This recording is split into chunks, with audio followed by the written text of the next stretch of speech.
I think the episode takes place in the future, when the bees became extinct and the humans had to invent something to not disrupt the nature.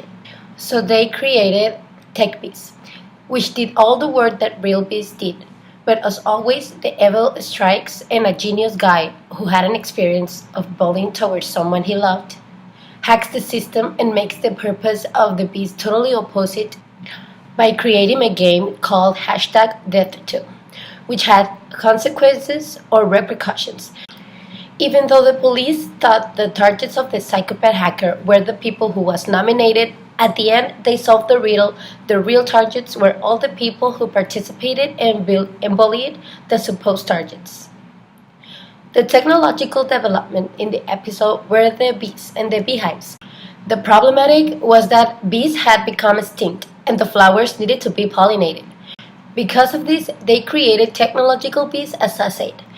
But these bees were created only for the good benefit of the nature, not to kill people or teach lessons. The people in the United Kingdom wanted to take care of nature and to not to suffer the consequences of the extinction of that insect.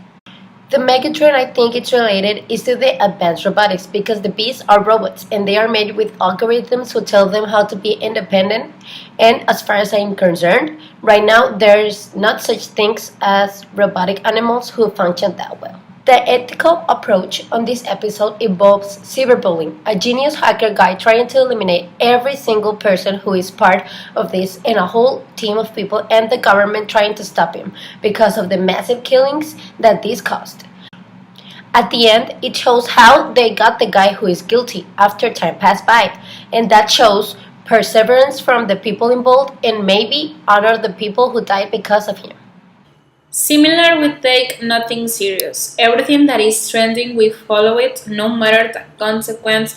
We wish people their deaths without knowing the severage damage that does to them or to ourselves. We joke about the disgrace of other people. Different the technological advance, police and government who really cares about the well-being of the citizens, compromise detectives, and genius people working with the police to find the guilty people. Benefits, people will be stung by bees and less pain. Nature won't be experiencing a massive change and maybe avoid terrible consequences.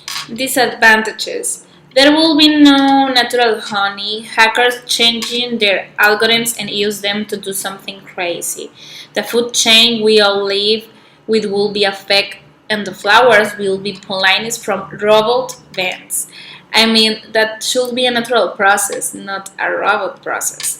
I think this could be a government-business relationship because there is not many people who think that natural is more important than technological things. People nowadays have become more materialistic and they take for granted all the things God have given us. I don't see people in the future buying bees to pollinate their garden or their flowers, but in my mind the government is the one who can be working on that just the way it takes care of the street and trees and stuff.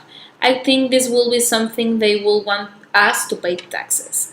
Social media, web and mobile technologies that are used in the healthcare and directly support patient doctor care. This means disease self-management tools, contact to other and closer monitoring. This can cause an ethical issue because the abuse of data needs to be prevented. Has to have something that preserves the privacy and confidentiality of the online users, the patients. For example, when a sick person seeks for help on the internet, the so-called wisdom of the crowd offers a wide variety of home medicines that can help or just make them feel worse. Another example in the physician environment, the things that can be exchanged with no problem are medications, appointments, etc. But this information is protected by the medical ethics and even the government.